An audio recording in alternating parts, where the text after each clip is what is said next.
सभी को मेरा राधे राधे। कल बच्चों हम आपके लिए है जो शॉर्ट में टाइम सिग्नेचर की डेफिनेशन लेकर आए थे। आज हम आपके लिए पाश्चात्य ताल के प्रकार लेकर आए हैं और कोशिश हमारी यही रहेगी कि कोई भी आपका टीजीटी पीजीटी या कॉम्पिटिटिव एग्जाम से जितने भी आपके कंपटीशन होते हैं, जितने भी रिलेटेड म्यूजिक सब्जेक्ट से, चाहे वो वोकल हो चाहे वो इंस्ट्रूमेंट हो, आपके कोई भी क्वेश्चन आपके छूटे नहीं, ना ही कोई है जो टॉपिक आपका छूटे। और टाइम का कम उपयोग करने के लिए हम आपके लिए शॉर्ट्स भी है जो छोटे छोटे सिंपल इंपॉर्टेंट है जो डेफिनेशन होती हैं, वो हम आपके लिए लेकर आते हैं, जिससे कि आप उसे अधिक से अधिक देखकर उसे बिल्कुल से लर्न कर सकें। उसका आपको जितनी बार आप देखेंगे तो आपको नोट्स बनाने की उसमें बच्चों ज़रूरत ही नहीं, क्योंकि जितना टाइम आप लिखने में बिताएंगे उतना टाइम है जो आप उसको देख देख कर अच्छे से पढ़ सकेंगे। ठीक है, और सब्सक्राइब करने से आपका कलेक्शन आपका बना रहेगा, चाहे वो शॉर्ट्स का हो चाहे वीडियोस का हो, सभी का। ठीक, चलिए शुरू करते हैं। तो ये पाश्चात्य ताल के प्रकार हैं बच्चों।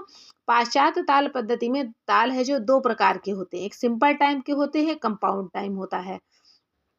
ठीक, दो प्रकार होते हैं। नंबर 1 पे आता है आपका सबसे पहले सिंपल टाइम। सिंपल टाइम देखिए क्या होता है, जब बीट्स तो सभी जानते होंगे। जब बीट्स बिंदु रहित स्वर चिन्ह के होते हैं, अर्थात जब स्वर के आगे बिंदु का प्रयोग नहीं होता है, स्वर के जो आगे होता है बिंदु का प्रयोग नहीं होता है, तब वो सिंपल टाइम कहलाता है।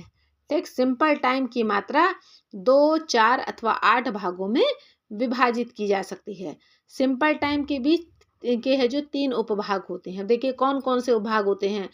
नंबर 1 पे देखिए लिखा है सिंपल डबल टाइम। जब एक खंड में 2 स्वर हो तो उसे सिंपल डुपल कहते हैं। ठीक, लिखा है सिंपल डुपल टाइम।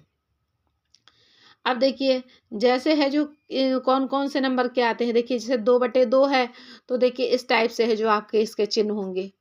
ठीक, फिर 2/4 है तो इस टाइप से डॉट वाले चिन्ह होंगे। फिर देखिए 2/8 है तो इस टाइप से डॉट वाले चिन्ह आपके होंगे। देखिए जरा जरा सा माइनर इसमें फर्क दिया है। ठीक, चलिए आगे देखते हैं। फिर आता है आपका देखिए बच्चों सिंपल ट्रिपल टाइम। अब डुपल टाइम था, अब ट्रिपल टाइम। ठीक, जब एक खंड में 3 स्वर हों तो उसे है जो सिंपल ट्रिपल टाइम कहते हैं। जैसे 3/2 इसको इस तरह से इंडिकेट करते हैं, फिर 3/4 इस तरह से इंडिकेट करते हैं, फिर 3/8 इस तरह से। देखिए माइनर माइनर सा फर्क है, लेकिन है पहचानने के लिए, लेकिन है जो चीज़ है जो देखनी पड़ती है फिर भी। फिर देखिए सिंपल क्वार्टर पल टाइम। ठीक है, जब एक खंड में 4 स्वर होते हैं तो सिंपल क्वार्टर ट्रिपल टाइम कहते हैं। जैसे आपका दिया है 4/2 तो इसको है जो इस तरह से इंडिकेट कर, देखिए 3 है तो ऊपर 3 बने होंगे, 2 है तो ऊपर 2 बने होंगे। बस इसमें ये जो चिन्ह में डॉट, इसमें जरा सी लाइन में बस फर्क होता है, जैसे कि हमारे स्वरों में बच्चों होता है अंतर होता है, वैसे इस तरह से इसमें भी अंतर होता है। 4/2 को इस तरह से इंडिकेट करते हैं, फिर आपका 4/4 इसको इस तरह से इंडिकेट करते हैं, फिर 4/8 इसको इस तरह से इंडिकेट करते हैं। तो आज के लिए बच्चों है जो इसमें आपको इतना ही हम बताएंगे, क्योंकि और आगे अगर इसके बारे में बताएंगे तो आपको थोड़ा सा कन्फ्यूज़न रहेगा।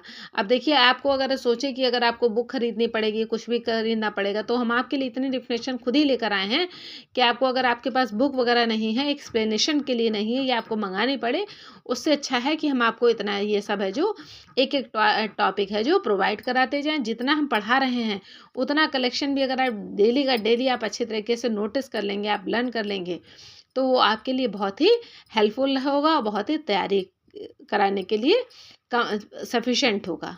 ठीक है, तो आज के लिए बच्चों इतना ही इतना। तब तक सबको राधे राधे। प्लीज़ हमारे चैनल को लाइक शेयर और सब्सक्राइब ज़रूर कर दीजिएगा।